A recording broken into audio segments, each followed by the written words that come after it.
remarkably similar, now some modern equipment, but remarkably similar to the way you would frame and build out a ship from the 17th century. So the ship was launched in 1997, in September of 1997, pushed out into the Christina. It's the last ship built on the Christina, which is an interesting fact in that the Christina was a major shipbuilding center for about 300 years, through both World Wars, really beginning before the Civil War and the Civil War through World War I and II. It was a major center of industrial activity and shipbuilding.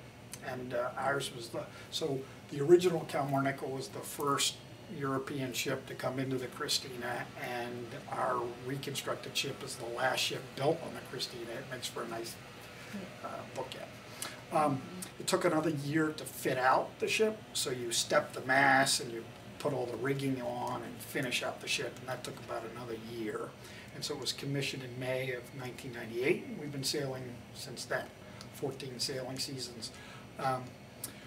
Another interesting thing about the foundation and the sailing crew is that we rely on an all-volunteer crew. How many crew members? So we have 300 active volunteers. On any one voyage, we would need 10 to 12, up to 25, depending upon what they're doing and where they're going, whether it's a day sail or whether they're voyaging to another port. But that's pretty interesting. We have 2 women captains, which reminds us that we are very much a 21st century place doing sailing a 17th century ship. It's a very interesting world. And that our captains have a challenging task to train the crew. So we're constantly trying to revitalize our volunteer crew, recruit new crew members, train them, keep all of the crew up to training standards, improve their ability to sail, and then sail with a volunteer crew. It's certainly a challenge. One that excites them a lot because they're really teaching sail handling and sailing and voyaging on how to operate a 17th century vessel as well as just doing it. So about 300 active volunteers, there are about 4 of us who are full-time. So we're a small nonprofit who runs a lot of educational programming in and about the ship. We had about 3,000 students who took our educational programs on the ship and in the shipyard. And that's about a 4-hour program. When we visit for day sails for the public and voyaging to other ports down in Virginia or up in New England, we had something like 14,000 people sail on the ship, visit the ship. So that gives you an idea of what we do. Very modern modifications. It is. There are. It's an interesting ship, and we'll certainly get some video footage of it. Above the main deck, it's very authentic to the 17th century. It looks like a 17th century ship. It handles like a 17th century ship, and in fact, we are doing research programs with other important international maritime museums and research centers who use our ship as a platform to really study and understand how 17th century ships operated, because we're very rare. We're the only one from our period that sails daily and actively, day after day, year after year. There are about 3 others from our period around the world, but they don't sail or sail often. If they do, they go out for a 1-year voyage, and they basically take 2 or 3 turns around the world, and then they're in dry dock for another 3 years. So our captains, officers, crew sail every day, and that gives them tremendous experience that no one else has in the world of sailing these very complex early 17th century vessels in all kinds of weather conditions, tidal conditions, river conditions. So it's been pretty interesting for us and exciting that we get to work with the top researchers because they have artifacts. There's maritime archaeology, they have a lot of artifacts, but there aren't any ships from the period that you can actually sail. They're preserved artifacts. There was something, you did strike a question about I got off on the research. You'll have to. The modern Oh, the modifications modern. below deck. Very interesting. For a curriculum materials for a classroom unit in Delaware, I had the opportunity to develop cards that looked at the ship and worked closely with Captain Lauren Morgans, our captain, to, on the back of the card, try to present to students and everybody, the public, and even our crew. It was a very helpful learning tool for our crew so that they could understand and articulate better to the public what's modern about our ship and what's not. Mm-hmm. It's an interesting thing to talk about. So the way I try to present it, from the main deck up, we're about 85% authentic, accurate to the period. Mm-hmm. 8 miles of line in the rigging, 8 sails, about almost 8,000 square feet of sails. The configuration of the ship and the hull from the main deck up is very authentic to the period. Now there are a couple little modern, radar, sonar, extra modern little gizmos, computers above the main deck, but very authentic. Below the main deck, it's a very modern ship. In that, we have modern bunks for the crew. We have a modern galley, kitchen. We have a hot water shower. We have marine toilets, heads, modern toilet facilities.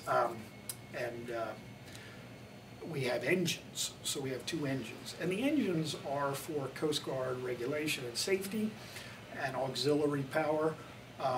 But they're also, they're really important because it allows us to operate on a 21st century schedule. So we're kind of this hybrid in which we're a 17th century sailing vessel, but we're expected to operate for educational programming, for day sails. We're expected to operate in very tight quarters and on very tight schedules, running 2-3 sails a day, coming back into the dock, all that navigation, which can't really be done without engines. In the 17th century, you would never take a day sail. You wouldn't take you wouldn't take a group of kids out to do an educational spin. You'd have to wait for the right weather conditions and the right prevailing winds to get off the dock. And that might take days, weeks, months even. Sailing was very weather dependent in those days. So to be able to operate on a modern schedule, we need those engines. Plus they help them maneuver in tight spaces up and down the Christina, for instance, or anywhere else. So below deck, which the public doesn't see, they're not allowed down below because it's a Coast Guard regular safety thing. The crew lives down below. And about 35 would be the max that we could sleep down below. Normally, comfortably, it's more like 25. But it's a very, for a tall ship, it's apparently in the industry as commodious and comfortable as can be. Now, it's still not exactly, the Ritz-Carlton or a 5-star hotel. It's still pretty rough and ready from my point of view, but it very comfortable for a sailor. The other interesting thing is the hull below the waterline is more like a modern frigate. It's more like an English frigate design. And Thomas Gilmers, the naval architect that I mentioned, did it consciously and carefully. That if you were more faithful to the actual design of a early 17th century Dutch pinnace, you would not have the safety and stability factors and the seaworthiness that you could get with later design hulls. Right. So he chose to do that, knowing full well that only an expert would know. It's not something you can really see below the waterline unless you're down there with scuba gear or we haul the ship out. Exactly, right. And so there were modern compromises like that. But the ship, the rigging is really accurate to the period, and that's what the maritime historians and naval architects and naval archaeologists are really interested in. Because our ship sails like it, performs very closely, as close as they can get, sort of experimental archaeology, as close as you can get to a ship from that period, and that makes it very interesting. They learn all kinds of things about how the rig functioned.